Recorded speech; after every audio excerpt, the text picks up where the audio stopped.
नमस्कार दोस्त, सभी का स्वागत है। आज हम लोग इस वीडियो के अंदर मेनली बात करने वाले हैं वो रेखा और कोण यानी कि लाइंस एंड एंगल्स है। इसको स्टार्ट करेंगे, थोड़ा बेसिक्स के ऊपर जाएंगे, फिर कुछ क्वेश्चंस की प्रैक्टिस करेंगे और उसके बाद में हमारा ये टॉपिक लगभग खत्म हो जाएगा, क्योंकि बहुत ही छोटा सा टॉपिक है। लगभग इसी वीडियो के अंदर ये पूरा का पूरा कंप्लीट हो जाएगा। उसके बाद में नेक्स्ट लेक्चर के अंदर ज्योमेट्री के जो नेक्स्ट टॉपिक्स हैं वो अपन लोग कंटिन्यू करेंगे। तो देखो, सबसे पहले बात करते हैं अपन रेखा की यानी कि लाइन की। अब देखो, लाइन में क्या होता है, सबसे पहले कुछ 2 या 3 चीजें मैं आप लोगों को यहाँ पे पढ़ाऊंगा। पोली बोर्ड मोबाइल एप्लीकेशन और वेबसाइट के ऊपर आप लोग मॉक टेस्ट ट्राई कर सकते हैं, उसके बारे में बताना चाहूँगा। कोई भी बैंक एग्जाम हो, एसएससी हो, रेलवे का एग्जाम हो, सभी के लिए मॉक टेस्ट अवेलेबल है यहाँ पे उनकी मोबाइल एप्लीकेशन पे और वेबसाइट के ऊपर। साथ ही 1 या 2 मॉक टेस्ट हर एग्जाम का फ्री होता है, तो वो आप लोग एटलीस्ट जरूर से ट्राई कीजिएगा। जो भी लिंक्स हैं वो वीडियो के डिस्क्रिप्शन में दिए हुए हैं। एक तो लाइन सेगमेंट क्या होता है, सबसे पहले तो देखो, लाइन सेगमेंट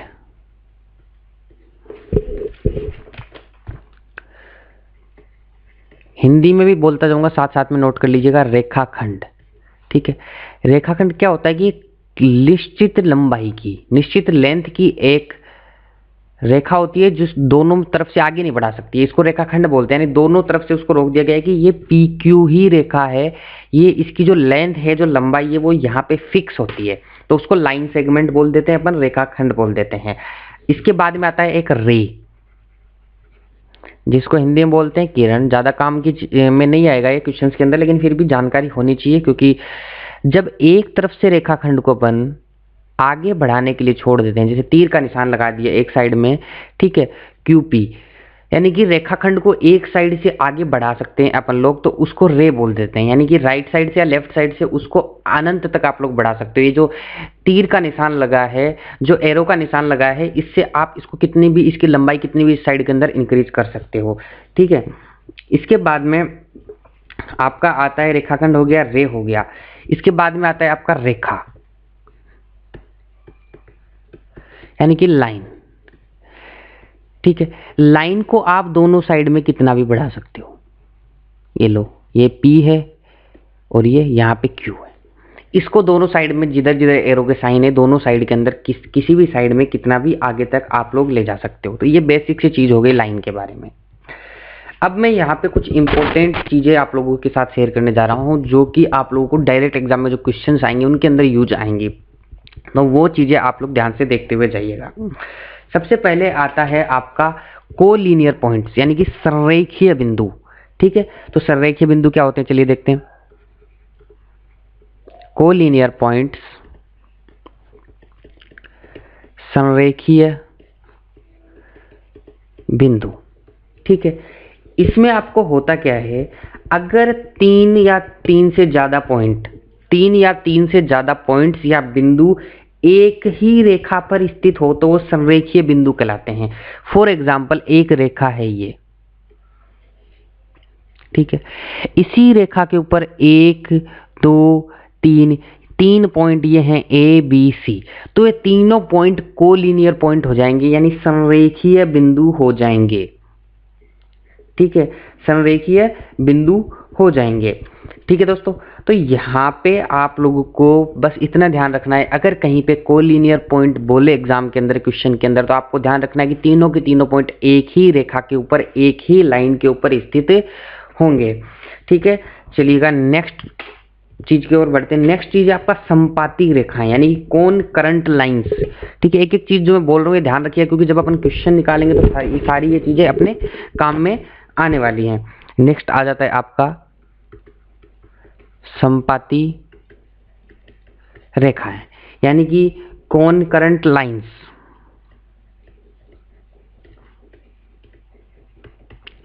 इसका क्या मतलब होता है, ठीक है, 3 या 3 से अधिक रेखाओं को संपाती रेखा तब कहा जाएगा यदि वे सभी एक उभयनिष्ठ बिंदु से होकर गुजरती है, यानी एक कॉमन पॉइंट से होकर गुजरती है।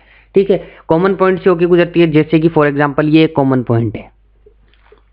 ठीक है, यहां से ये लाइनें गुजर रही हैं, 1 लाइन, 2 लाइन, 3 लाइन, ये 4 लाइन और भी गुजर सकती है। जब 3 या 3 से ज़्यादा लाइंस एक ही पॉइंट से होकर गुजरती हैं तो उनको संपाती रेखाएं या कॉनकरेंट लाइंस कहा जाता है। यानी कि सारी की सारी लाइन 3 या 3 से ज़्यादा जितनी भी लाइन वो किसी एक पॉइंट पर मिलनी चाहिए। जब वो किसी एक पॉइंट पर मिल जाएंगी तो इसका मतलब वो क्या है, कॉनकरेंट लाइंस हैं या फिर संपाती रेखाएं हैं।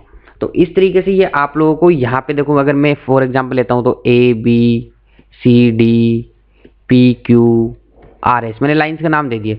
तो यहाँ पे A B C D P Q और आर एस जो लाइन्स है वो क्या है, संपाती रेखाएं हैं, कॉनकरेंट लाइन्स हैं। जब एग्जाम में अपन लोगों को क्वेश्चंस के अंदर लैंग्वेज देगा तो वहां पे अपने को समझने के अंदर जब वर्डिंग नहीं आएगी तो समझने में प्रॉब्लम हो सकती है। ठीक है, तो चलिएगा अब आते हैं लाइंस के बारे में। सारी छोटी छोटी चीजें जो भी थी वो अपन ने पढ़ ली। अब बात करते हैं एंगल्स की। सबसे पहले टाइप्स ऑफ एंगल देखते हैं। तो सबसे जो पहला एंगल है वो है एक्यूट एंगल। सभी लोगों ने पढ़ा होगा लेकिन एक बार मैं बता रहा हूं ताकि सबको दिक्कत ना हो जब मैं ये चीजें काम में लूं। न्यून कोण, न्यून कोण या एक्यूट एंगल क्या होता है, जब कोई भी एंगल दो लाइंस या लाइन सेगमेंट्स को मिला के एक एंगल बनता है। जैसे कि यहाँ पे ये एंगल बना x। जब इस एंगल x की वैल्यू 0 डिग्री से 90 डिग्री के बीच में ही होती है तो आप उसको न्यून कोण या एक्यूट एंगल बोल सकते हो। ठीक है, दूसरा आता है आपका राइट एंगल, या फिर हिंदी में आप बोल सकते हैं समकोण। ठीक है, तो जब कोई भी एंगल की वैल्यू 90 डिग्री होती है तो उसे राइट एंगल या समकोण कहा जाता है। ठीक है, नेक्स्ट एंगल की बात करते हैं तो आपका होता है ऑब्ट्यूज एंगल। ठीक है, थर्ड नंबर पे ऑब्ट्यूज एंगल, या फिर अगर हिंदी में बोलना चाहें तो अधिक कोण। जब कोई भी एंगल या कोण की वैल्यू 90 डिग्री से लेके 180 डिग्री के बीच के अंदर हो, जैसे कि ये एंगल x है, इसकी वैल्यू 90 डिग्री से लेके 180 डिग्री के बीच में होनी चाहिए। यानी कि जैसे 120 हो गया, 140 हो गया, 160 हो गया। ठीक है, 90 डिग्री से बड़ा होना चाहिए, 180 डिग्री से छोटा होना चाहिए, तो उसको अपन ऑब्ट्यूज एंगल या अधिक कोण बोलते हैं। ठीक है दोस्तों, इसके बाद में आता है फोर्थ स्ट्रेट एंगल। ठीक है, या फिर हिंदी में आप इसको बोलते हैं ऋण कोण। ठीक है, या फिर आप रेखीय कोण भी बोल सकते हैं। ठीक है, और अगर अपन मैं इंग्लिश में बात करता हूं तो स्ट्रेट एंगल। ये किस किस के बीच, जैसे ये पॉइंट है, यहां से दो किरण निकल रही हैं, एक ये रही एक ये रही, इन दोनों के बीच ये जो एंगल बन रहा है ये कितना है, 180 डिग्री। तो इसी 180 डिग्री को एंगल को अपन ऋण कोण या स्ट्रेट एंगल यहाँ पे अपन लोग बोलते हैं। चलिएगा नेक्स्ट बात करते हैं। नेक्स्ट आपका जो एंगल है वो है रिफ्लेक्स एंगल। ठीक है, अगर इसको हिंदी में बात करते हैं तो अपन बोल देंगे प्रतिवर्ती कोण।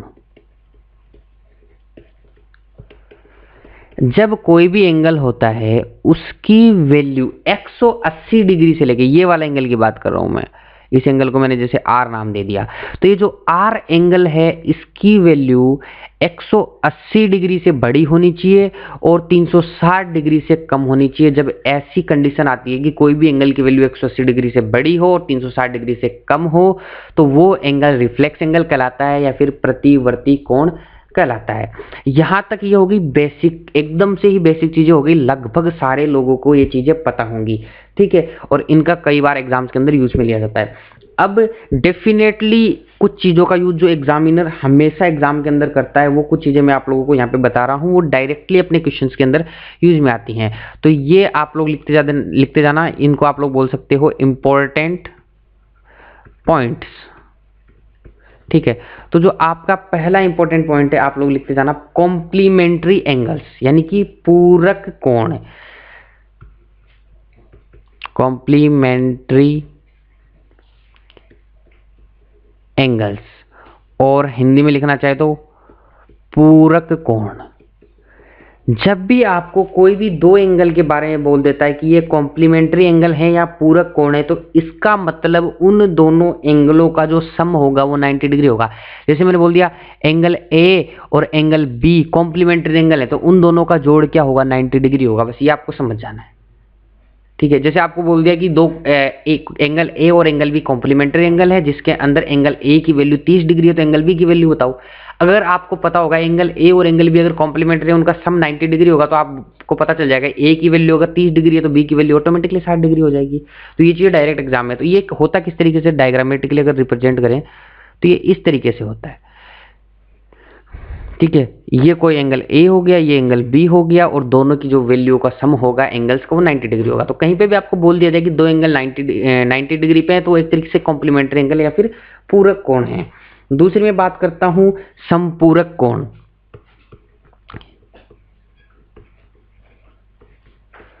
समपूरक कोण या फिर इंग्लिश में बोले सप्लीमेंट्री एंगल, ठीक है।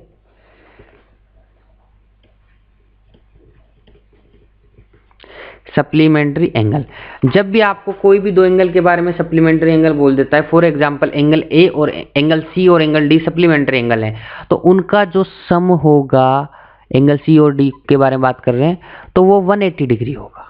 यानी कि कहीं पे भी आपको बोल दिया जाता है कि दो कोई भी एंगल सप्लीमेंट्री या संपूरक कोण है, तो आपको डायरेक्ट उनका जो सम होता है, उनका जो एडिशन होता है, उनका जो योग होता है, उसको 180 डिग्री कर देना है। और बाकी इस चीज को आपको क्वेश्चन में यूज में लेना पड़ेगा, क्वेश्चन में यूज में आएगी फिर ये चीजें, ठीक है। तो अगर डायग्रामेटिकली रिप्रेजेंट करना चाहें तो जैसे इस तरीके से होता है, ये होगा, जैसे ये एंगल सी हो गया और ये वाला एंगल डी हो गया, तो दोनों का जो सम होगा वो 180 डिग्री यहाँ पे हो जाएगा, ठीक है दोस्तों। अब देखो एग्जाम में कैसे क्वेश्चन पूछता है, तो कुछ क्वेश्चंस में एक दो यहाँ पे करा देता हूँ। फॉर एग्जांपल अगर मैं एक क्वेश्चन पहला ही एक क्वेश्चन यहाँ पे लेता हूँ, जैसे if one of angle is 4 times the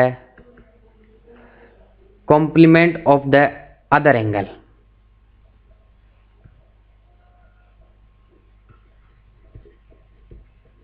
complement of the other angle, ठीक है।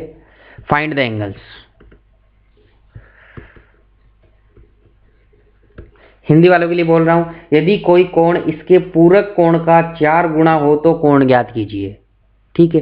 अब पूरक कोण या फिर कॉम्प्लीमेंट्री एंगल मैंने बता दिया आपको। मान लीजिए दो एंगल वो ए और बी थे, तो ए प्लस बी क्या हो जाएंगे, 90 डिग्री हो जाएंगे, क्योंकि कॉम्प्लीमेंट बोला है, कॉम्प्लीमेंट्री एंगल बोला गया है यहाँ पे। अब बोला गया है कि एक कॉम्प्लीमेंट्री एंगल दूसरे का क्या है, 4 गुना है, दूसरे का क्या है, 4 गुना है। अब सीधी सी बात है, इसको इस तरीके से करना चाहो तो इस तरीके से कर लो, यानी कि यहाँ पे दिया गया है कि एंगल ए बराबर 4 एंगल बी, 4 गुना है मतलब 4 टाइम्स से 4 गुना है, तो एंगल ए की जगह 4 एंगल बी रख दो। 4 एंगल बी रखा, इधर एंगल बी, इधर 90 डिग्री था, ठीक है। तो 5 angle B equal to 90 degree, और एंगल बी की जो वैल्यू आ जाएगी 5 एकम 5, 5, ठीक है, 18 डिग्री हो गई, ठीक है। और जो एंगल ए हो जाएगा वो क्या हो जाएगा, 90 माइनस 18 डिग्री यानी 72 डिग्री। इजीली हो गया क्वेश्चन। अगर आपको यही नहीं पता होता angle A plus angle B की वैल्यू 90 डिग्री है कॉम्प्लीमेंट्री एंगल होने के कारण, तो आप कैसे निकालते इस क्वेश्चन को, थोड़ा सा डिफिकल्ट हो जाता। दूसरा, अगर थोड़ा सा डायरेक्ट अगर आप निकालना चाहते हो तो ऐसे ही मान सकते हो कि जैसे कि एंगल को थीटा मान लिया पहला एंगल, तो दूसरा एंगल ऑटोमेटिकली 90 माइनस थीटा हो जाएगा। समझ रहे हो, दोनों एंगल का योग सम 90 डिग्री है, तो पहला एंगल अगर थीटा है, दूसरा एंगल 90 माइनस थीटा हो जाएगा। तो अब आपको बोल दिया गया है एक एंगल दूसरे का 4 गुना है, तो आप लोग लिख दीजिए theta is equal to 490 minus theta. अब इसको सोल्व कर लीजिए, थीटा इज इक्वल 9 चौक 360 डिग्री हो गया, माइनस 4 थीटा हो गया, 4 थीटा को इधर ले आओ, 5 थीटा 360 डिग्री, और थीटा की वैल्यू हो जाएगा 572 डिग्री। तो दूसरा जो एंगल हो जाएगा 90 माइनस थीटा वो क्या हो जाएगा, 18 डिग्री। तो आपका आंसर हो गया 18 डिग्री 72 डिग्री, ठीक है। तो इस तरीके से कोई भी क्वेश्चन आप लोगों से फ्रेम किया जा सकता है, रेशियो दे सकता है या और कोई चीज भी दे सकता है, ठीक है। जैसे कि आप लोगों के एक क्वेश्चन और बोलता हूं मैं, आप लोगों को दो एंगल दिए हुए हैं, एक एंगल की वैल्यू है 7x प्लस 58 डिग्री, ठीक है, ये एक एंगल है। और दूसरा एंगल है 16x प्लस 53 डिग्री। ये आपको एग्जामिनर ने एंगल दे दिए। अब इनके बारे में बोल दिया कि ये जो दोनों एंगल हैं वो संपूरक हैं, ठीक है, यानी सप्लीमेंट्री एंगल है। यानी कि इसको एंगल ए बोल देता हूं, मान लीजिए फॉर एग्जांपल, मैं इसको एंगल बी बोल देता हूं फॉर एग्जांपल। अब बोल रहा है एंगल ए और एंगल बी संपूरक या फिर सप्लीमेंट्री एंगल हैं, ठीक है। तो x की वैल्यू निकालो आप। अब आपको पता है सप्लीमेंट्री एंगल यानी संपूरक कोण के जो सम होता है, जोड़ होता है, वो क्या होगा, 180 डिग्री होता है। तो angle a plus angle b is equal to 180 degree होगा। तो सीधा क्वेश्चन का आंसर निकल सकता है। यहाँ से x की वैल्यू निकल जाएगी 7x plus 58 degree plus 16x plus 53 degree is equal to 180 degree. यहाँ से जोड़ लीजिए 53 प्लस 58 कितना हो जाएगा, यहाँ पे 111 डिग्री हो जाएगा, ठीक है। और 16 और 7 कितना हो जाएगा, 23x, ठीक है। 111 को जब उधर ले जाके वहां से माइनस करोगे तो कितना आ जाएगा, 69 आ जाएगा। और x का जब 23 के अंदर डिवाइड करोगे 69 के अंदर तो x की वैल्यू आ जाएगी आपकी 3, ठीक है। तो यहाँ पे बहुत ही इजीली निकल जाता है क्वेश्चन, बस आपको टर्म्स पता होनी चाहिए। ऐसे छोटे छोटे क्वेश्चंस कई बार वहाँ पे एग्जामिनर आप लोगों से पूछ लेता है, तो आप लोगों को कोई भी दिक्कत नहीं होनी चाहिए, इसलिए मैंने ये टर्म्स आप लोगों को कुछ बता दी हैं। अब इसके बाद में कुछ कॉन्सेप्ट्स और देख लेते हैं अपन, ठीक है। यहाँ पे कई बार आप लोगों ने देखा होगा, ये टॉपिक का नाम हटा देते हैं, चलिएगा। यहाँ तक का आप सबको क्लियर हो गया होगा, संपूरक एंगल क्या होता है, पूरक एंगल क्या होता है, ये सारी चीजें सबको क्लियर हो गई होंगी। अब मैं जो नेक्स्ट बात करने वाला हूँ वो बात करने वाला हूँ एडजेसेंट एंगल, ठीक है।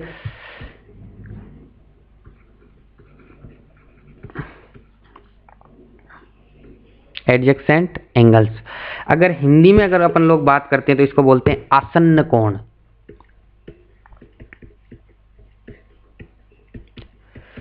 अब आसन्न कोण क्या होते हैं, दो कोण आसन्न कोण तब कहलाते हैं यदि 3 पॉइंट्स हैं उसके अंदर। पहला पॉइंट ध्यान से सुनिएगा, यदि उनमें एक उभयनिष्ठ शीर्ष हो, एक उभयनिष्ठ शीर्ष होना चाहिए, एक उभयनिष्ठ भुजा होनी चाहिए, और वे भुजाएं जो उभयनिष्ठ नहीं है उभयनिष्ठ भुजा के विपरीत और स्थित होनी चाहिए। फॉर एग्जाम्पल, अगर डायग्रामेटिकली इसको रिप्रेजेंट किया जाए तो अपन कुछ इस तरीके से कर सकते हैं, जैसे कि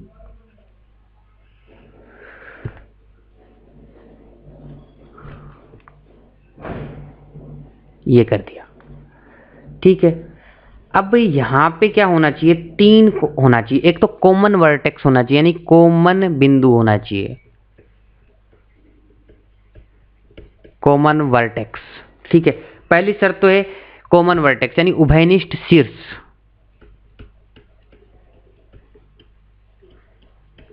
एक पॉइंट तो ये होना चाहिए, उसके बाद में एक उभयनिष्ठ भुजा होनी चाहिए, ये वाली हो गई, उभयनिष्ठ भुजा होनी चाहिए, यानी कि कॉमन आर्म इंग्लिश में बोलें तो, ठीक है। इसके अलावा जो थर्ड पॉइंट है, जो नॉन कॉमन आर्म्स हैं, यानी कि जो भुजाएं उभयनिष्ठ नहीं है, जैसे कि ये वाली रही, ये वाली रही, ये नॉन कॉमन आर्म्स हैं, ये उभयनिष्ठ भुजा के अलग अलग साइड में होनी चाहिए, ठीक है। तो ये एक इस साइड में आ रही है, एक इस साइड में आ रही है, तो जो इनके द्वारा बनाए गए एंगल होंगे, ये एंगल 1 और एंगल 2, इनको अपन आसन्न कोण कहेंगे। समझ गए आप लोग, इनको अपन क्या बोलेंगे, आसन्न कोण बोलेंगे। यहां तक क्लियर हो गया होगा सभी लोगों को, ठीक है। तो आसन्न कोण अगर मैं कहीं पे यूज में लेता हूं तो आप लोगों को पता होना चाहिए कि वो आसन्न कोण या एडजेसेंट एंगल में किसको बोल रहा हूं, ठीक है। इस तरीके का उसका डायग्राम बनेगा, बस डायग्राम ध्यान में रख लीजिएगा। यहाँ पे एंगल 1 और एंगल 2 क्या है, आसन्न कोण है। अब कई बार एक टर्म यूज में लेता है क्वेश्चंस के अंदर, जिसको बोलते हैं लीनियर पेयर,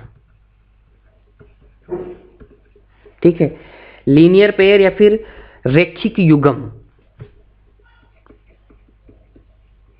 टर्म्स ही इंपॉर्टेंट होती है ज्योमेट्री के अंदर। एक सेकंड, क्या लिखा गया है,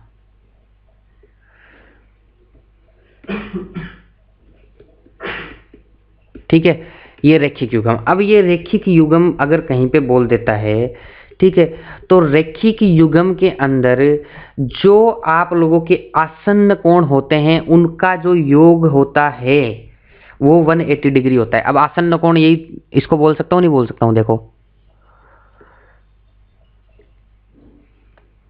इस तरीके से आपको बोलते हैं। तो ये एंगल 1 और एंगल 2, एंगल 1 प्लस एंगल 2 की वैल्यू 180 डिग्री होगी अगर रैखिक युग्म यहाँ पे बोलता है आप लोगों के लिए।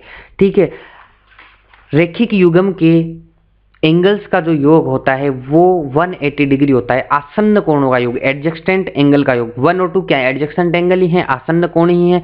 अब यहाँ पे बोलोगे आसन्न कोण कैसे? ये देखो घनिष्ठ बिंदु है, ठीक है, वर्टेक्स है या नहीं है? कॉमन वर्टेक्स, ये वाली कॉमन आर्म है ही, ठीक है, यानी कि उभयनिष्ठ भुजा है ही ये वाली जो है, और ये दोनों ऐसी जो उभयनिष्ठ भुजा नहीं है वो दोनों साइड हैं। तो ये बस ये लीनियर युग्म में आ गई। तो लीनियर अगर बोल देता है आपको तो एंगल 1 एंगल 2 का योग क्या हो जाएगा? 180 डिग्री हो जाएगा। अब इसके बाद में मोस्ट इंपोर्टेंट चीज यहां पे आती है पैरेलल लाइंस। ठीक है,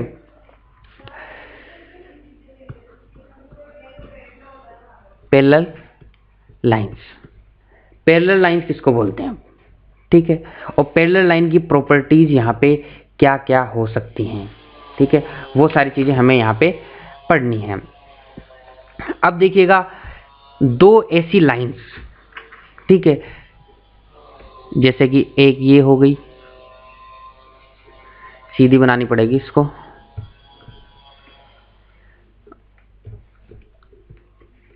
एक लाइन जैसे कि अपना ये हो गई, इस लाइन को मैंने नाम दे दिया जैसे ए और बी लाइन हो गई। ठीक है, दूसरी लाइन ये हो गई, इसको मैंने नाम दे दिया सी और डी। अब अगर इन लाइंस को मैं आगे अनंत तक बढ़ाए जाऊं, कहीं तक भी बढ़ाए जाऊं इस दोनों साइड के अंदर, और इस लाइन को भी बढ़ाए जाऊं, तो ये दोनों लाइनें आपस के अंदर काटनी नहीं चाहिए, यानी कि इंटरसेक्ट नहीं करनी चाहिए, आपस के अंदर काटनी नहीं चाहिए। ठीक है, तब उसको पैरेलल लाइन बोलते हैं। दूसरा अगर बोलना चाहे तो हर एक बिंदु पर इन दोनों के बीच के अंदर की जो डिस्टेंस होगी, वर्टिकल डिस्टेंस होगी, वो हर जगह है क्या होगी? सेम होगी, दूसरी भाषा में बोलने चाहे तो। ठीक है, कोई भी लैंग्वेज यूज में ले लो, वही सेम टू सेम चीजें हैं, बाकी इसके अंदर कोई भी इतना वो नहीं है कि भाई सिर्फ पैरेलल लाइंस के अंदर आपको ध्यान में क्या रखना है? ध्यान में बस इतना सा ही रखना है कि पैरेलल लाइंस में अगर आप लोग दोनों लाइंस को आगे बढ़ाएं कहीं पे भी तो वो आपस में नहीं काटेंगी, अपने को तो पैरेलल लाइन से ही यहाँ पे मतलब होता है। ठीक है, अब पैरेलल लाइन की कुछ प्रॉपर्टीज हैं वो हम लोग देख लेते हैं कि पैरेलल लाइन की प्रॉपर्टीज को अपन को एक मतलब क्वेश्चंस के अंदर यूज में लेना पड़ेगा, तो उसकी प्रॉपर्टीज हम लोग देख लेते हैं, उसके बाद में कुछ क्वेश्चंस प्रैक्टिस के तौर पे यहाँ पे करेंगे।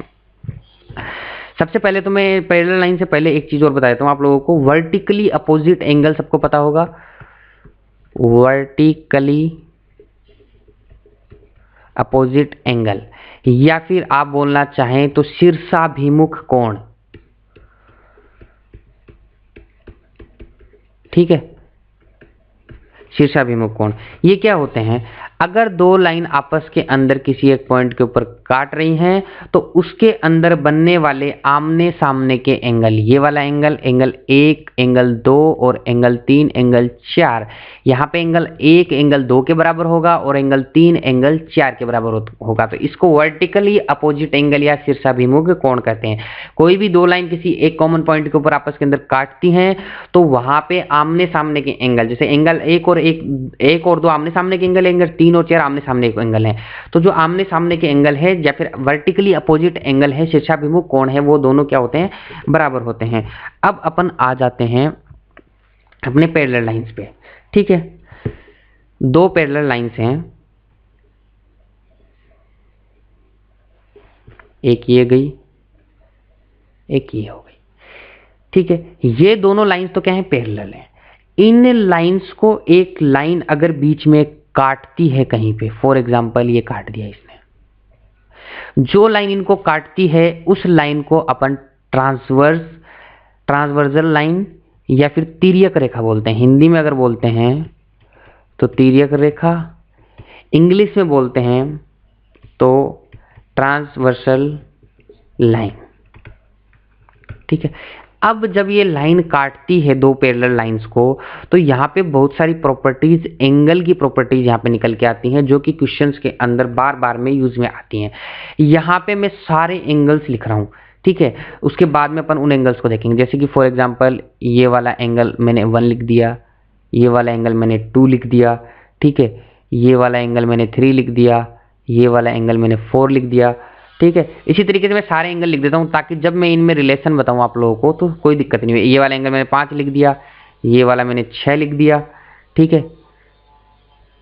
और ये वाला एंगल 7 लिख दिया, और ये वाला एंगल क्या लिख दिया, 8 लिख दिया। ये 8 एंगल यहाँ पे अलग अलग तरीके से बनाए जाते हैं, ठीक है। अब यहाँ पे मैं कुछ चीजें बता रहा हूँ। दोनों लाइन के जो अंदर के एंगल हैं, दोनों लाइन के अंदर कौन कौन से एंगल हैं, एंगल 3, ध्यान से सुनिएगा, जो दोनों पैरेलल लाइन है उनके जो अंदर के एंगल हैं, यानी कि एंगल 3, एंगल 4, एंगल 5 और एंगल 6, इनको अपन अंतःकोण, अंदर हैं तो क्या बोलेंगे, अंतःकोण, इंग्लिश में बोलेंगे इंटीरियर एंगल्स,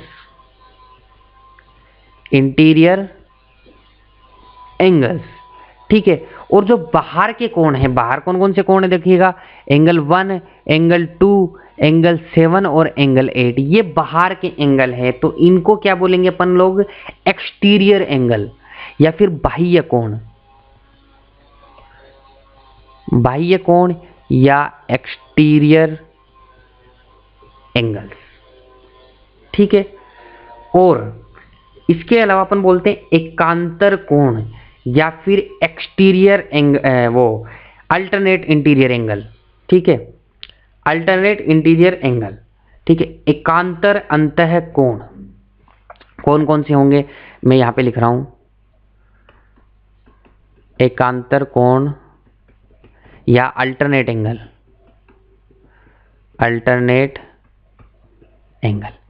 यहां पे देखो अल्टरनेट एंगल क्या होता है, एंगल 6 एंगल से अल्टरनेट है, ये देखिएगा, ठीक है। तो एंगल 4 और एंगल 6 बराबर होंगे, अल्टरनेट एंगल क्या होते हैं, बराबर होंगे। इसी तरीके से एंगल 5 और एंगल 3 अल्टरनेट एंगल हैं, ठीक है, तो वो क्या होंगे, बराबर होंगे, angle 5 is equal to angle 3, ठीक है। अब अल्टरनेट कैसे बोलते हैं, अंतर 5 से चले 6 पे, 6 को छोड़ दिया अल्टरनेट करके, 3 को बराबर हो गए, फिर 3 से मैं अगर चला 4 को छोड़ के 5 के बराबर हो गया। तो इस तरीके से ये जो 3, 4, 5, 6 के एंगल हैं, उसमें एक एंगल छोड़ के अगर एक एंगल की अगर आप बात करोगे तो वो उसे अल्टरनेट एंगल बोलते हैं, और अल्टरनेट एंगल आपस के अंदर क्या होते हैं, बराबर होते हैं। अब ये तो अंदर वाली बात हो गई। अब अगर मैं बाहर की बात करता हूं, ठीक है, तो बाह्य इंटीरियर, ये एकांतर कोण, ये तो अंदर वाले हो गए, 4, 5, 6, 3, ये वाले तो अंदर के हो गए। अगर मैं बाहर की बात करता हूं तो बाहर भी एकांतर एंगल होते हैं, एक्सटीरियर एंगल होते हैं, जैसे कि एंगल 1 और एंगल 8, ये दोनों एक्सटीरियर अल्टरनेट एंगल हैं, तो ये भी बराबर होंगे। एंगल 1 इज इक्वल टू क्या होगा, एंगल 8 होगा। इसी तरीके से एंगल 2 इज इक्वल टू क्या होगा, एंगल 7 होगा। ये है अल्टरनेट एंगल ही, लेकिन 4, 5, 6 और 3 वाला तो इंटीरियर हो गया, और ये 1, 2, 7, 8 वाले क्या हो गए, एक्सटीरियर हो गए, ठीक है। तो आपको बस एक एंगल छोड़ के एक पे जाना है, जैसे कि अंदर वालों में गया मैं, 5 से चला 6 को छोड़ के 3 पे पहुंचा, तो 5 और 3 बराबर हो गए। 3 से चला 4 को छोड़ के 5 पे पहुंचा, 3 और 5 बराबर हो गए। इसी तरीके से बाहर वालों में देखो, 7 से चला 8 को छोड़ा, ये 2 के बराबर हो गया, ठीक है। और 2 से चला 1 को छोड़ा तो ये 7 के बराबर हो गया। तो इसी तरीके से आपका ये एंगल सर्कल के अंदर एक छोड़ के एक एंगल अगर बात करेंगे तो ये सारे के सारे एंगल यहाँ पे क्या होंगे, बराबर हो जाएंगे। तो ये यहाँ पे प्रॉपर्टीज थी एंगल्स की। तो इसी तरीके से इन प्रॉपर्टीज को अपन यूज में लेंगे, और यूज में लेके अपन काफी सारे क्वेश्चंस यहाँ पे सोल्व करने का प्रयास करेंगे। और हो सकता है इसमें तो आपको कॉन्सेप्ट ही बहुत ज़्यादा हो गया। होपफुली मैं उम्मीद करता हूँ कि आप जो नेक्स्ट लेक्चर में अगर अपन आएंगे तो उससे पहले सारे के सारे ये कॉन्सेप्ट आप लोग पढ़ के आएंगे, तो उससे अपन इजीली जब भी कोई क्वेश्चन करेंगे तो उसमें प्रॉब्लम नहीं आएगी। और इसी जैसे ये जो पैरेलल लाइंस दिया गया है, इसी के अंदर कई लोग और बहुत सारी प्रॉपर्टीज निकाल देते हैं कि ये angle plus this angle plus this angle 180 degree होता है, लेकिन कितना याद रखोगे आप लोग, ठीक है। तो आप लोग बस इतना याद रखो, इंटीरियर एंगल किसको बोलते हैं, एक्सटीरियर एंगल किसको बोलते हैं, और एकांतर कोण यहाँ पे बराबर होते हैं। बस अल्टरनेट एंगल यहाँ पे बराबर होता है, बस इतना ध्यान में रखोगे तो सारी चीजें अपने आप निकल के यहाँ पे आ जाएंगी। ठीक है, अब जैसे इसके अंदर और भी बहुत सारी प्रॉपर्टीज निकल सकती हैं, लेकिन उनके अंदर नहीं जाना है, हम लोग इतना ही यहाँ पे ध्यान में रखेंगे।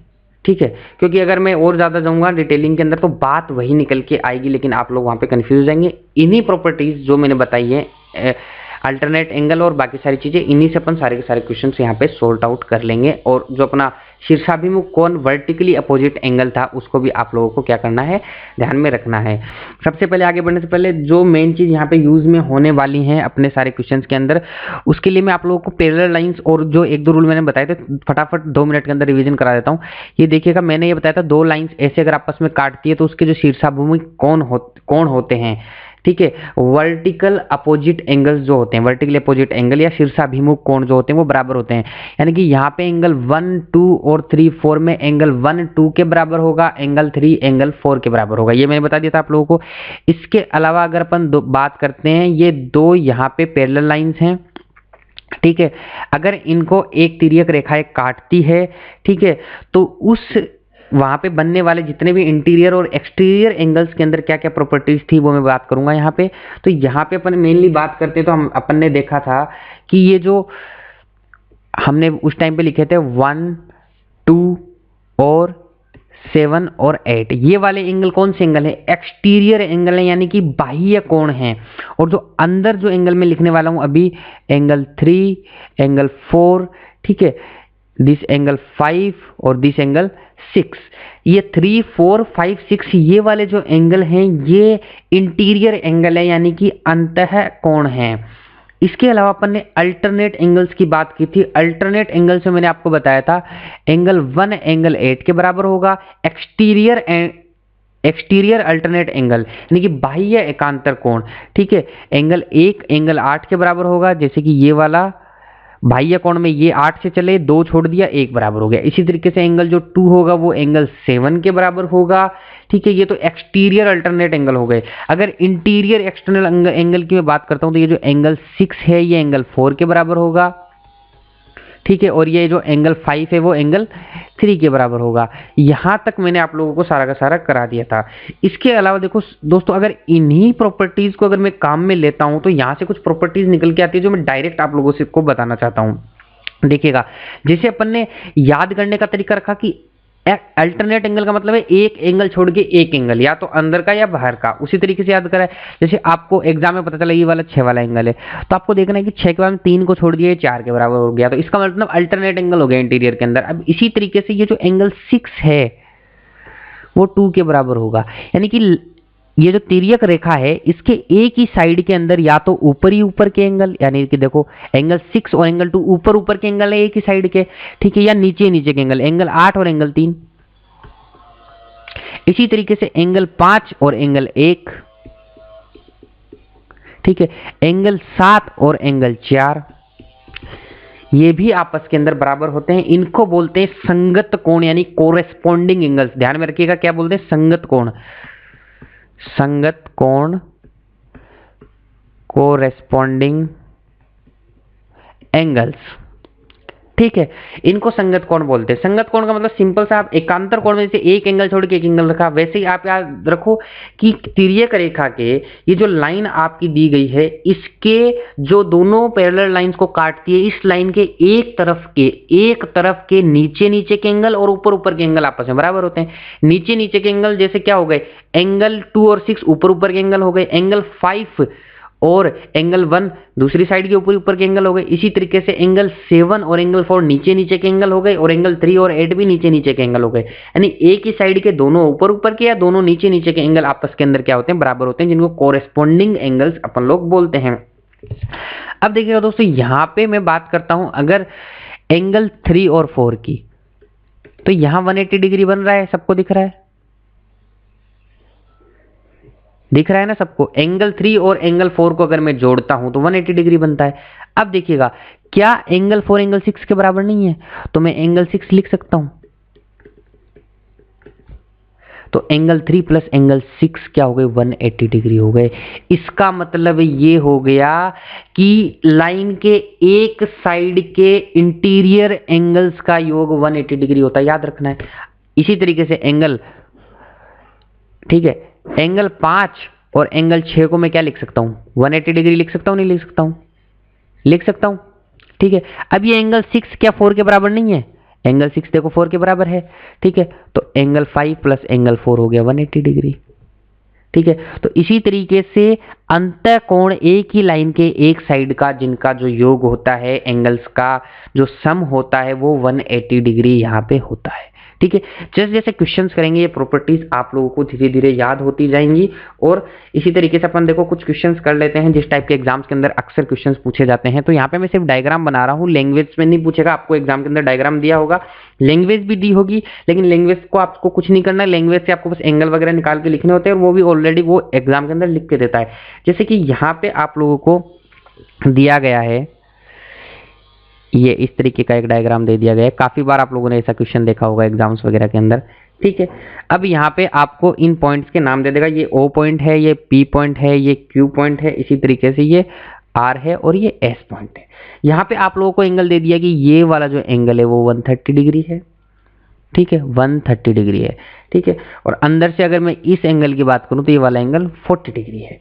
अब आप लोगों से यहाँ पे पूछ लिया गया है कि एंगल OPQ की वैल्यू बताओ या फिर एंगल POQ की वैल्यू बताइए। ठीक है, इन दोनों एंगल की वैल्यू पूछ ली और जो दिया गया है वो आपके सामने डायग्राम में। अब इसको वो मतलब डायग्राम तो बना के देगा ही देगा, आपको डायग्राम से मतलब रखना है। लैंग्वेज पढ़ने में इतना टाइम नहीं होता, लेकिन लैंग्वेज में वो लिख देता है कि दो रेखाएं PR व QS एक दूसरे को O बिंदु पर प्रतिच्छेद करती है, तो एंगल POS बराबर 130 डिग्री है। एंगल देखो POS 130 डिग्री दिया हुआ है, QSR 40 डिग्री दिया गया है, जो कि डायग्राम में रिप्रेजेंटेड है। PQ लाइन RS के पैरेलल है, यहाँ पे दिया गया है PQ लाइन जो है वो RS के पैरेलल लाइन को ऐसे दिखाते हैं दो लाइंस के साथ। PQ और जो RS लाइन है वो एक दूसरे के क्या हैं, पैरेलल लाइंस हैं। बस ये चीजें दी गई हैं यहाँ पे। तो आपको पूछे गए हैं ये दो एंगल जो मैंने बता दिए, ये एंगल पूछे गए हैं। अब ध्यान में बस इतना रखना है कि PQ और RS जो लाइन है वो आपस के अंदर क्या है, पैरेलल लाइन है। अब देखिएगा पूछा क्या गया आप लोग OPQ, तो सबसे पहले एंगल निकाल लो OPQ, यानी ये वाला एंगल हो गया, एक तो ये निकालना है। POQ यानी एक ही वाला एंगल निकालना है। अब देखिएगा कैसे निकालेंगे अपन लोग इस एंगल को। ठीक है, तो सबसे पहले आपको क्या करना है, देखिएगा अब देखो इसमें एंगल के नाम वगैरह पे नहीं जाएंगे हम लोग, सिर्फ एकदम डायरेक्ट स्टाइल के अंदर करेंगे कि बस हमें देखते पता लगना है। देखो ये 130 डिग्री है, और अगर मैं पूरा इसको बना देता हूं तो ये 180 डिग्री होगा या नहीं होगा, होगा 180 डिग्री। तो ये वाला एंगल क्या हो गया, 50 डिग्री हो गया। दो लाइन आपस में काट रही हैं तो ये शीर्षाभिमुख कोण हो गए या नहीं हो गए, आमने सामने की, ये वाला 50 डिग्री और ये वाला 50 डिग्री, तो शीर्षाभिमुख कोण हो गए, तो ये बराबर हो गए। तो एंगल POQ तो निकल गया 50 डिग्री। ये लो एक आंसर आ गया। अब इसमें लिखने विखने का समझाने का कोई चक्कर ही नहीं है, बस डायरेक्ट समझो इसी तरीके से। देखिएगा कैसे किया है वो मैं दोबारा से बताता हूं आप लोगों को। ठीक है, ओहो ठीक है, लाइन कट गई है, एक बार मैं दोबारा बना देता हूं इसको। देखिएगा अब अगर मैं इस पूरे एंगल को देखता हूं तो ये 180 डिग्री है या नहीं है, 180 डिग्री है। ठीक है, तो ये वाला जो एंगल बनेगा वो 130 तो उधर रख गया, तो ये 50 बचेगा। ये वाला इसके सामने वाले के शीर्षाभिमुख कोण वर्टिकली अपोजिट एंगल है या नहीं है, तो ये भी 50 डिग्री हो जाएगा, दोनों बराबर होते हैं वर्टिकली अपोजिट एंगल, तो 50 डिग्री हो गया। यहां तक क्लियर हो गया होगा। ठीक है, अब देखो मैं बात करता हूं इस एंगल की ओर निकालना है अपने को, एक एंगल और निकालना है। अगर मेरे पास ये वाला एंगल फाइंड आउट हो जाता है तो मैं 180 में से इन दोनों एंगल्स का सम अगर माइनस कर दूंगा तो एक ट्राइंगल के तीनों एंगल्स का जो सम होता है, जो योग होता है, वो 180 डिग्री होता है, तो उस हिसाब से दूसरा एंगल निकल जाएगा। अब यहाँ पे देखिएगा कि इस 40 को काम में लेना पड़ेगा कैसे न कैसे करके। अब ठीक है, अगर ये वाला एंगल 40 है और PQ और SR दोनों पैरेलल लाइन है, तो देखना ये एंगल और ये एंगल क्या अल्टरनेट एंगल नहीं हो जाएंगे, इंटीरियर अल्टरनेट एंगल। ये लीजिए, तो ये 40 डिग्री हो जाएगा। अगर ये 40 डिग्री हो गया तो ये 50 और 40 90 हो गया, और तीनों एंगल्स का योग एक ट्राइंगल के कितना होता है, 180। 180 में से दोनों का योग 90 माइनस करोगे तो 90 डिग्री बचेगा, तो ये वाला एंगल क्या हो गया, 90 डिग्री हो गया। सिंपल सी बात थी, इसमें अल्टरनेट एंगल और वर्टिकली अपोजिट एंगल यानी कि एकांतर कोण और शीर्षाभिमुख कोण का कॉन्सेप्ट लग रहा था और इजीली क्वेश्चन अपना सोल्व हो रहा था। नेक्स्ट क्वेश्चन की ओर बढ़ते हैं, धीरे धीरे चीजें आप लोगों के क्लियर होती जाएंगी। बस क्वेश्चन के अंदर बस निकालना क्या है उसके ऊपर ध्यान दीजिए। अब जैसे एक चीज एक आप लोगों को और दिया गया है, यहाँ पे दो पैरेलल लाइन दी गई हैं, ठीक है, यहाँ पे PQ और RS, ठीक है। अब यहाँ पे एक तिर्यक रेखा बनाई गई है, ठीक है। इस तिर्यक रेखा से ऐसे निकाल के एक यहाँ पे ट्राइंगल बना दिया गया है, ठीक है। अब यहाँ पे आप लोगों को नाम दे दिए गए हैं इस पॉइंट्स को X, इसको Y, इसको Z, ठीक है। यहाँ आपको एंगल दिया गया है, ये वाला एंगल 120 डिग्री, ये वाला एंगल 30 डिग्री और ये वाला एंगल 60 डिग्री, ठीक है। अब यहाँ पे आपको क्वेश्चन ने दे दिया है कि PQ है वो पैरेलल है RS के, पहली चीज ये दे दी है। तो आप लोग बाकी एंगल आपको डायग्राम में शो हो ही रहे हैं। बाकी आप लोगों से पूछा गया है एंगल X, Y, Z की वैल्यू निकालो। एंगल X, Y और Z की वैल्यू आप लोगों को निकालनी है। अब देखिएगा यहाँ पे X, Y, Z की वैल्यू निकालनी है आप लोगों को। तो एक बार पेन का कलर चेंज कर लेते हैं, उसके बाद में इसको सॉर्ट आउट करना चालू करेंगे। ये देखिए, अब देखो X, Y, Z कौन सा है, सबसे पहले तो वो फाइंड आउट करो। X, Y तो यानी ये एंगल हो गया, ये एंगल निकालना है X, Y, Z, ये वाला एंगल निकालना है अपने को। अब दिया सिर्फ इतना, ये PQ पैरेलल है RS के, ठीक है।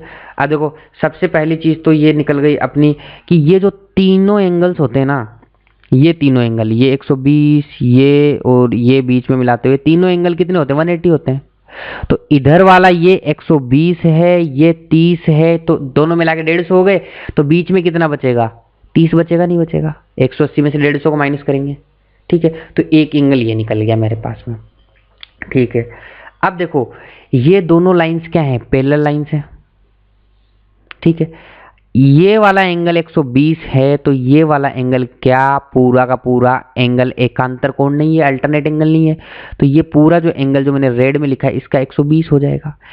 इसमें ये वाला 60 डिग्री है जो दिया हुआ है, तो ये अंदर वाला भी क्या होगा, 60 डिग्री होगा।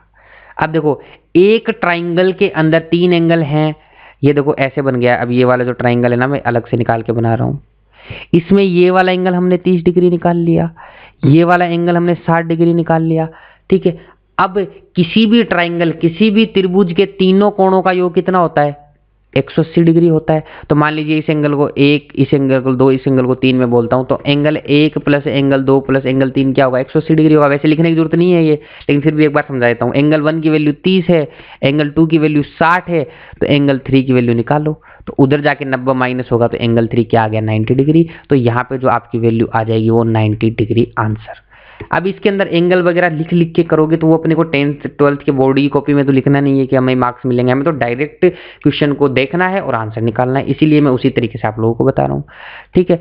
तो यहाँ पे पैरेलल लाइंस की प्रॉपर्टीज और ट्राइंगल वाली प्रॉपर्टीज को यूज में लेके आप इजीली क्वेश्चन को करेक्ट कर सकते हैं। नेक्स्ट क्वेश्चन की बात करते हैं। अगर मैं नेक्स्ट क्वेश्चन की बात करता हूँ यहाँ पे, तो देखिएगा सिंपल 2 पैरेलल लाइन दी हुई हैं, जैसे कि अपन उसको बना लेते हैं। वर्टिकल पैरेलल लाइन दे दी गई हैं, ये देखो, ठीक है। अब यहाँ पे 2 लाइनें इस तरीके से दे दी गई हैं, ठीक है।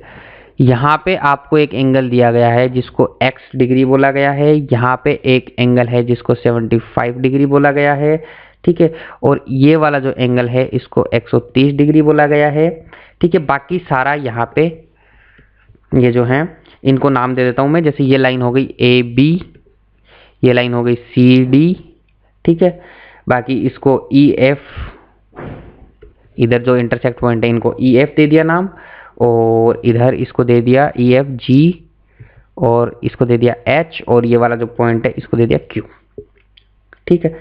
यहाँ पे क्वेश्चन आपको बोल रहा है कि लाइन AB और CD आपस के अंदर क्या है, पैरेलल है। क्वेश्चन यहाँ पे लिख रहा हूं मैं, ठीक है। क्वेश्चन बोल रहा है कि A B parallel C D. A B और सी डी लाइन क्या है? पैरेलल लाइन है आपस के अंदर, ठीक है। उसके बाद में जितने भी एंगल आप लोगों को दिए गए हैं वो एंगल आप लोगों को दिए ही गए हैं और आपको वैल्यू निकालनी है एक्स की।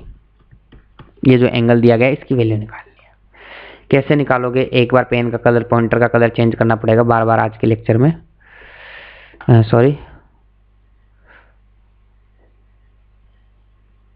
ठीक है। अब देखिएगा, वही अपने को तो अपनी प्रॉपर्टीज यूज में लेते हुए अपना पूरा का पूरा मामला सेट करना है, किस तरीके से हमें क्वेश्चंस को फॉलो आउट करना है। अब देखिएगा, x डिग्री की वैल्यू निकालनी है सबसे पहले। तो सबसे पहले तो आप ये ट्राइंगल देख लो, देखो ये 75 डिग्री है, तो ये पूरा 180 था, तो ये इधर वाला कितना बचेगा? 105 डिग्री बचेगा या नहीं बचेगा? 105 बचेगा, ठीक है। अब चूंकि ए बी और सी डी लाइन आपस में पैरेलल है, तो ये देखना, ये वाला एंगल और ये वाला एंगल कोरेस्पॉन्डिंग एंगल, संगत कोण जो मैंने बताए थे ना, एक लाइन के एक साइड वाले, ऊपर ऊपर वाले या नीचे वाले, तो ये एक साइड के अंदर ऊपर ऊपर वाले हैं, तो ये क्या होगा? 130 डिग्री हो गया।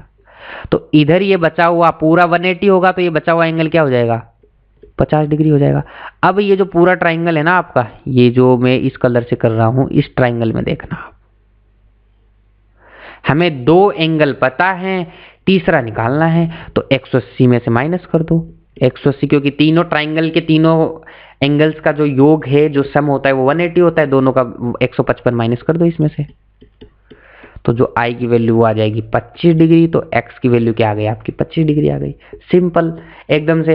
अब इसको मैं एंगल्स वगैरह में लिख लिख के बताऊंगा तो उससे कोई फायदा नहीं होगा, क्योंकि एग्जाम में वैसे करना ही नहीं है अपने को, तो शॉर्ट ट्रिक और शॉर्ट से शॉर्ट मेथड से वहां पे जाना है। नेक्स्ट क्वेश्चन की बात करते हैं। अब चलिएगा, एक ये वाला क्वेश्चन भी आपने बहुत बार देखा होगा एग्जाम के अंदर, दो पैरेलल लाइंस आप लोगों को दे दी गई हैं, ठीक है, A B and C D. अब आपको बीच के अंदर ऐसे, एक सेकेंड गलत बन गया, ठीक है, इस तरीके से लाइन दे दी जाती है। यहां पे ये वाला जो एंगल है इसको मैं लिख रहा हूं x डिग्री, ठीक है, और ये वाला एंगल यहां पे 100 दिया गया है और ये वाला एंगल आपको 30 डिग्री दिया गया है, ठीक है। क्वेश्चन आपको बोल रहा है कि A B parallel C D है, यानी ए बी और सी डी जो लाइन से वो आपस के अंदर समांतर लाइन है, तो आप लोग x की वैल्यू निकालिए, x की वैल्यू निकालनी है।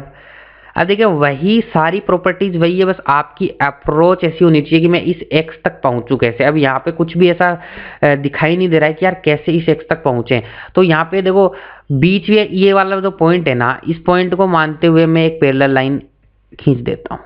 ये मैंने एक पैरेलल लाइन खींच दी, ठीक है, जिसको मैं मान लेता हूँ m और n, ठीक है। अब मैंने मान लिया कि A B parallel C D और उसी के पैरेलल मैंने एम एन लाइन खींची है, तो तीनों लाइन आपस के अंदर क्या हो गई? ये पैरेलल लाइंस हो चुकी हैं, ठीक है। अब देखिएगा, ये एंगल 100 है, तो ये वाला एंगल इसके क्या हो गया? एकांतर एंगल होगा, नहीं होगा? अल्टरनेट एंगल होगा या नहीं होगा? एक एंगल छोड़ के एक एंगल वाला, ठीक है। तो ये अगर 100 होगा तो इधर ये जो इतना बचा है ये कितना बचेगा? 80 डिग्री बचेगा 180 में से, ये हो गया। अगर ये वाला 30 डिग्री एंगल है, ठीक है, तो ये वाला एंगल क्या होगा? अल्टरनेट एंगल होगा या नहीं होगा? ठीक है, तो ये भी 30 डिग्री हो जाएगा। एक्स क्या होगा? इन दोनों का सम ही तो है, ये पूरा एंगल तो एक्स है, तो एक्स बराबर क्या हो जाएगा? 80 + 30 = 110 डिग्री, ठीक है। इजीली निकल गया, एकदम से एक लाइन ड्रॉ करते हैं। बस आप लोगों को ये ध्यान में रखना है कि इस तरीके से एग्जाम के अंदर क्वेश्चंस को अपन लोग टेकल करते हैं। अब ऐसा ही एक छोटे से कॉन्सेप्ट का एक क्वेश्चन और देख लेते हैं, जिसके अंदर अपने को अपनी तरफ से एक पैरेलल लाइन खींचनी पड़े। जैसे कि एक ये लाइन दे दिया आप लोगों को, यहाँ पे इस तरीके से मोड़ दिया क्वेश्चन को, और एक सेकेंड सीधा इसको ऐसे ले आए, 90 डिग्री हो गया, ठीक है। इस तरीके से ये लाइन दी गई है। अब आप लोगों को बोल दिया गया कि ये ए बी है, ये सी डी है, और यहाँ पे ये जो पॉइंट है इसको ओ बोल दिया गया है, ठीक है। अब आप लोगों को बोल दिया गया कि जो ए बी एंगल है, ठीक है, इसकी जो वैल्यू है वो 118 डिग्री है, ठीक है, और ये जो पूरा एंगल है इसकी वैल्यू 152 डिग्री है, ठीक है। अब आप लोगों को एंगल जो है वो निकालना है CDO, एंगल CDO ये आप लोगों को निकालना है, यानी कि ये वाला एंगल अपने को फाइंड आउट करना है। CDO ये वाला एंगल अपने को फाइंड आउट करना है। और यहाँ पे आप लोगों को दिया गया है जो AB है वो पैरेलल है किसके, CD के। अब निकालो, बस वही करना है। जब बीच में एक पॉइंट अलग से दिया गया हो और उस पॉइंट पे अपन कनेक्ट नहीं कर पा रहे हैं किसी भी तरीके से, तो आप लोग वहां पे एक पैरेलल लाइन खींच लो उसको मिलाते हुए। तो ये मैंने जैसे देखो एक पैरेलल लाइन खींच ली यहाँ पे, ठीक है, ये एक पैरेलल लाइन यहाँ पे खींच ली गई है, ठीक है, MN कुछ भी नाम दे दीजिए इसको, ठीक है। अब ये वाले एंगल तक पहुंचना है मुझे, ठीक है। इसको भी थोड़ा आगे बढ़ा के देख लो ऐसे ही, ठीक है, इनको आगे बढ़ा लो ताकि इजी हो जाए आप लोगों को समझने के अंदर। बाकी एग्जाम में ऐसा नहीं करना, एग्जाम में बस आप माइंड में ही सोचना कि यहाँ पे एक पैरेलल लाइन है, या फिर आप पेपर पे भी बना सकते हो अगर ऐसा कोई क्वेश्चन फंस जाता है तो। अब देखिएगा ये क्वेश्चन हो गया, मैंने आप लोगों को बताया हुआ है, क्या बताया हुआ है कि एक ही साइड के इंटीरियर एंगल्स का जो योग है, जो सम है वो 180 होता है, नहीं होता है? बताया था, नहीं बताया था अभी स्टार्टिंग में रिवीजन कराते टाइम। अगर ये 118 है तो इन दोनों का सम, देखो ये एंगल 1 मान रहा हूं, ये एंगल 2 मान रहा हूं, ये कैसे एंगल है? एक साइड के एंगल है ना दोनों के दोनों, तिर्यक रेखा के। तो इंटीरियर 1 साइड के एंगल, इस लाइन को काटने वाली के एक साइड के अंदर के एंगल्स का योग मैंने क्या बताया, 180 डिग्री बताया। यानी एंगल 1 और 2 कितना होता है, प्लस एंगल 2 180 डिग्री होता है। अगर देख लीजिएगा, अगर ये 118 डिग्री है तो नीचे कितना बचेगा, 62 डिग्री ही बचेगा। ये लो, ये वाला एंगल 62 हो गया। अब देखो ये पूरा एंगल तो 152 है और ये ऊपर वाला आधा 62 है, तो ये जो एंगल बचेगा वो 152 माइनस 62 बचेगा, नहीं बचेगा? तो ये हो गया 90 डिग्री। अब फिर से आ जाओ, ये इस तरीके से देखो, दूसरा डायग्राम बना रहा हूं यहाँ पे, ये ऐसे काट रहा है, यहां ये 90 डिग्री है, इन दोनों लाइन के, ये जैसे MO लाइन हो गई, ये CD लाइन हो गई, ठीक है।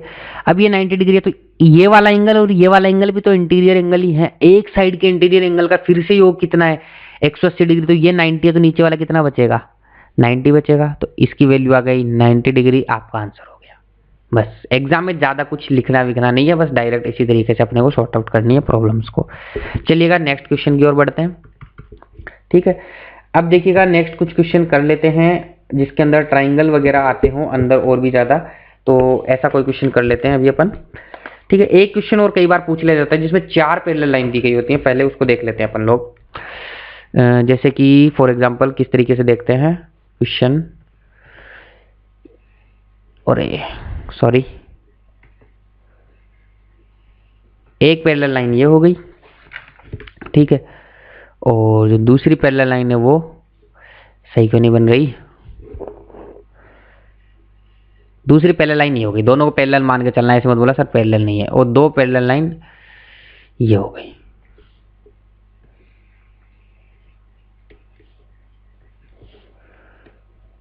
ठीक है।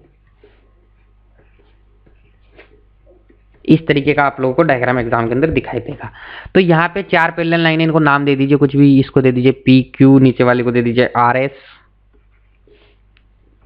ठीक है, इनको कुछ भी दे दीजिए आप। ये जो सारे पॉइंट्स हैं इनको आप नाम दे सकते हैं, जैसे कि मैं दे देता हूँ A B, ठीक है, इसको दे दिया C, इसको दे दिया D, इसको दे दिया आप, ठीक है, इसको क्या बच गया ये E, और एक पॉइंट ये बच गया F, सारों पॉइंट्स को नाम दे दिया यहाँ पे, ठीक है। अब इन पॉइंट्स को नाम दे, अच्छा नीचे ये भी बच गया ना, इसको G दे दो, इसको H दे दो, ये सारे नाम मैंने दे दिए, ठीक है। अब यहाँ पे मैं एक बार कलर चेंज कर रहा हूँ पॉइंटर का, ठीक है। इस तरीके से आप लोगों को ये 4 लाइन दी गई। अब आपको क्वेश्चन में बोल दिया गया है जो PQ लाइन है वो पैरेलल है RS के, यानी कि ये जो PQ लाइन है यहाँ से लेके यहाँ तक ये RS के क्या है, पैरेलल है।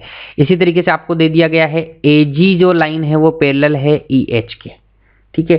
जो AG लाइन है वो किसके है, E, ठीक है, EH के क्या है, पैरेलल है। इस तरीके से आपको क्वेश्चन के अंदर एग्जाम में ये दे दिया गया है। अब आप लोगों को और क्या क्या वैल्यू दे दी गई है, ये वाला 110 डिग्री है, ठीक है, एंगल, और एक एंगल यहाँ पे दिया गया है वो 22 डिग्री है। अब आप लोगों को y की वैल्यू निकालनी है, निकालो y की वैल्यू। ठीक है, कुछ नहीं दिया गया है, 4 लाइनें पैरेलल दी गई हैं और y की वैल्यू यहाँ पे आप लोगों से यहाँ पे पूछ रहा है। अब देखिएगा कैसे करना है। ये वाला जो एंगल है, क्या ये 110 के बराबर नहीं होगा? शीर्षाभिमुख कोण, वर्टिकली अपोजिट एंगल, तो ये 110 डिग्री हो गया। ये 110 डिग्री है तो ये क्या होगा? इंटीरियर एंगल है ना, दोनों के दोनों एक ही साइड के अंदर के एंगल का योग क्या होता है? 180 डिग्री होता है। तो ये 110 है तो ये 70 डिग्री हो जाएगा। अब ये और ये क्या होंगे? संगत कोण नहीं है क्या? कोरेस्पॉन्डिंग एंगल दूसरी जो ये वाली लाइन के हिसाब से देखें, अगर आप ए जी और ई एच पैरेलल लाइन के हिसाब से देखें तो आर एस इनको काट रही है, तो ये 70 डिग्री और ये वाई डिग्री, ये क्या दोनों बराबर नहीं होंगे? बिल्कुल होंगे। कोरेस्पॉन्डिंग एंगल यानी कि संगत कोण, तो वाई डिग्री की वैल्यू आ गई 70 डिग्री। अब कहीं पे आप लोगों को इसमें बहुत ज्यादा भी लिखा हुआ मिल जाएगा, angle this plus this, this plus this, तो वो आप लोग एग्जाम में वो सब नहीं करना है। एग्जाम में बस अपना माइंड तेज चलना चाहिए, फटाफट एंगल्स को पता लगाना चाहिए और सीधा सीधा अपना आंसर वहां पे आना चाहिए। कुछ क्वेश्चंस और देख लेते हैं। फॉर एग्जांपल जैसे ये एक क्वेश्चन और देख लेता हूं मैं, थोड़ा सा इसमें और भी कॉम्प्लिकेट किया है चीजों को। ये एक लाइन दी गई है पैरेलल लाइन, दूसरी ये पैरेलल लाइन दी गई है, तीसरी ये पैरेलल लाइन दी गई है। 3 पैरेलल लाइंस यहाँ पे आप लोगों को दी गई है। एक लाइन है जो इन तीनों को काट रही है यहाँ पे, ठीक है। दूसरी लाइन इस पॉइंट से होते हुए दूसरी लाइन को ही बस काट रही है यहां तक। 1 मिनट, गलत बन गया, यहां पे जा रहा है, ठीक है। एक लाइन है जो यहां से होते हुए जा रही है, और कैसे बनाएं इसको, ठीक है, ये ऐसे आ रही है। होपफुली सबको ये सारी चीजें क्लियर हो गई होंगी, ठीक है। इन लाइंस को, जो पैरेलल लाइन को मैं एक्स वाई जेड नाम दे देता हूं, बाकी ये पॉइंट्स लिख देता हूं यहाँ पे, D F A C B G, और यहाँ पे ये पॉइंट हो गया आपका ई। सारे पॉइंट्स हो गए। अब आपको कुछ वैल्यूज यहाँ पे दी गई हैं। ये 130 डिग्री है, ठीक है।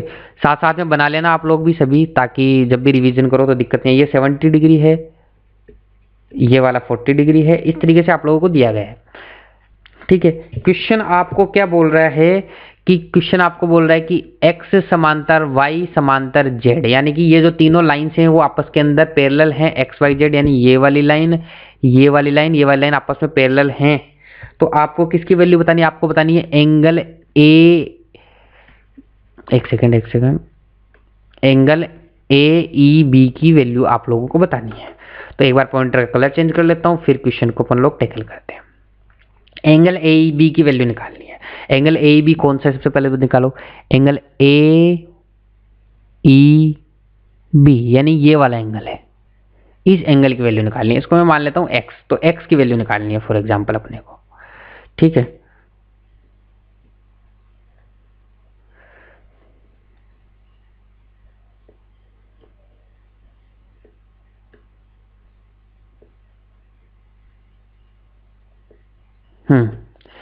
मिटा दिया ये अपन ने।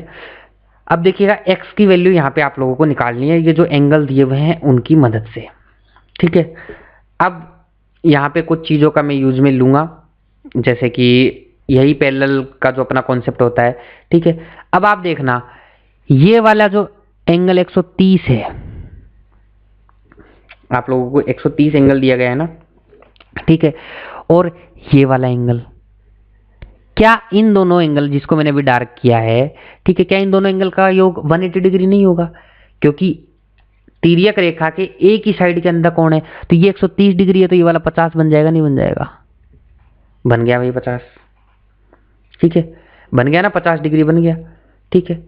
अब देखिएगा, अगर ये एंगल 70 है तो ये शीर्षाभिमुख कोण होंगे या नहीं होंगे? तो ये वाला भी क्या होगा? 70 होगा। वर्टिकली अपोजिट एंगल, या वो क्या बोलते हैं उसको, वर्टिकली अपोजिट एंगल, या फिर हिंदी में बोलते हैं शीर्षाभिमुख कोण, ठीक है। अब अगर ये एंगल 40 डिग्री है तो ये वाला एंगल भी शीर्षाभिमुख कोण 40 डिग्री होगा या नहीं होगा? होगा, शीर्षाभिमुख कोण। अब ये ट्राइंगल बाहर निकाल लो, एक सेकेंड, सॉरी फॉर दैट। ये ट्राइंगल अपन ने बाहर निकाल लिया। अरे यार वो सॉरी, एक बार ये पेन काम करना थोड़ा सा गड़बड़ हो गया है। एक सेकेंड, क्या हो गया है? 1 मिनट आप वेट करो, मैं इसको ठीक कर देता हूँ। चल ही नहीं रहा है। ओके ठीक है, अब ये वाला जो ट्राइंगल है इसको अपन बाहर निकाल लेते हैं। ठीक है, अब इस ट्राइंगल में देखो ये वाला एंगल x है, ये वाला एंगल अपन ने 70 निकाल लिया। कौन सा वाला है ये। और ये जो पूरा एंगल है 50 + 40 क्या बन जाएगा? 90 बन जाएगा। ठीक है, 50 + 40 क्या बन गया? 90 डिग्री बन गया। अब देखो ट्राइंगल के तीनों एंगल्स का योग क्या होता है? 180 होता है। तो x की जो वैल्यू हो जाएगी 180, 90 + 70 160 होता है। तो 160 माइनस कर दो, 20 डिग्री आंसर आ जाएगा। समझ में आया ना कैसे किया पूरा का पूरा क्वेश्चन? ठीक है, शीर्षाभिमुख कोण और इंटीरियर एंगल का योग 180 डिग्री, ये यूज में लिया। आप इसको 1000 तरीकों से कर सकते हो, कैसे भी कर सकते हो, आपकी मर्जी है। ठीक है, लेकिन बस वही है, आप लोगों का दिमाग कैसे चलता है एग्जाम में, बस प्रॉपर्टीज को यूज में लेते हुए चलना है अपने को, और कोई भी इसमें खास चीज नहीं है। एक क्वेश्चन और है, वो अक्सर एग्जाम में आप लोगों ने देखा होगा, आप लोगों ने भी।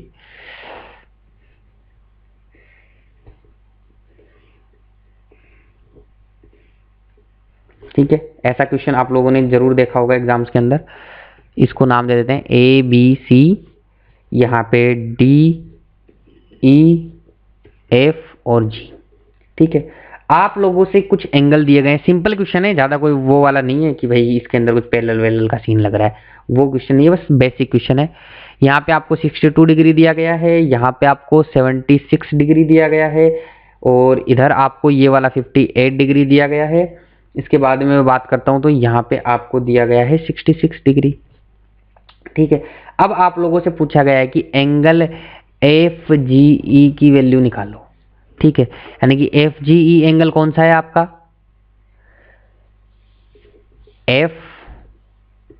FGE ये वाला एंगल हो गया, ये निकालना है आप लोगों को FGE।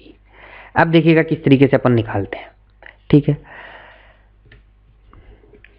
यहां पर मेनली क्या करना है, ये वाला एंगल फाइंड आउट करना है। ये निकल जाएगा तो ये अपने आप निकल जाएगा, क्योंकि दो एंगल पता चल जाएंगे एक ट्राइंगल के। अब देखिएगा ये 76 है, ये 62 है, तो ये तीसरा जो एंगल होगा वो 180 से माइनस होके आ जाएगा। तीसरा जो एंगल है ये, एक सेकंड, ये 58 ये वाला एंगल नहीं है, 58 ये वाला एंगल दिया है आप लोगों को। ठीक है, ये वाला एंगल 180 से माइनस होके आ जाएगा। तो 76 और 62 को अगर आप जोड़ते हैं तो 138 आ जाएगा। 138 में से 180 को माइनस करोगे तो आपका जो एंगल बचेगा 42। ये वाला एंगल 42, तो शीर्षाभिमुख कोण वर्टिकली अपोजिट एंगल, तो ये वाला ही 42। इन दोनों का जो योग है वो हो गया 60 और 100, तो ये वाला एंगल 180 में से माइनस कर दो दोनों को। ठीक है, तो ये वाला एंगल 80 डिग्री, ये 80 डिग्री, तो ये वाला एंगल क्या हो जाएगा? वर्टिकली अपोजिट कोण, ये वाला 80 डिग्री। अब ये तीसरा ही तो निकालना है अपने को। 80 और 66 क्या होता है? 146 होता है। तो बचा हुआ क्या हो गया आपका एंगल जो हो गया वो क्या हो गया? 36 हो गया। जैसे 180 में से माइनस कर दो, -80 -66, तो आपका आंसर बच गया 34 डिग्री, सीधा 34 डिग्री। अब इसके अंदर ये सारा कुछ लिख के अगर करोगे एंगल्स वगैरह को तो फिर बहुत टाइम लग जाएगा, आपको ऐसे ही डायरेक्ट चीजों को यहाँ पे करना है। तो दोस्तों मेरी तरफ से इतने ही क्वेश्चन थे आप लोगों के लिए इस चैप्टर के अंदर। आगे और भी ज्योमेट्री के अंदर चैप्टर्स को कंटिन्यू करेंगे। सिंपल सा चैप्टर था, काफी हद तक बहुत अच्छी अपन ने प्रैक्टिस कर ली है इस चैप्टर के अंदर, और कॉन्सेप्ट को भी बहुत अच्छे से देख लिया है। तो बस इतना ही था इस लेक्चर के अंदर। मुलाकात होगी अगले लेक्चर में।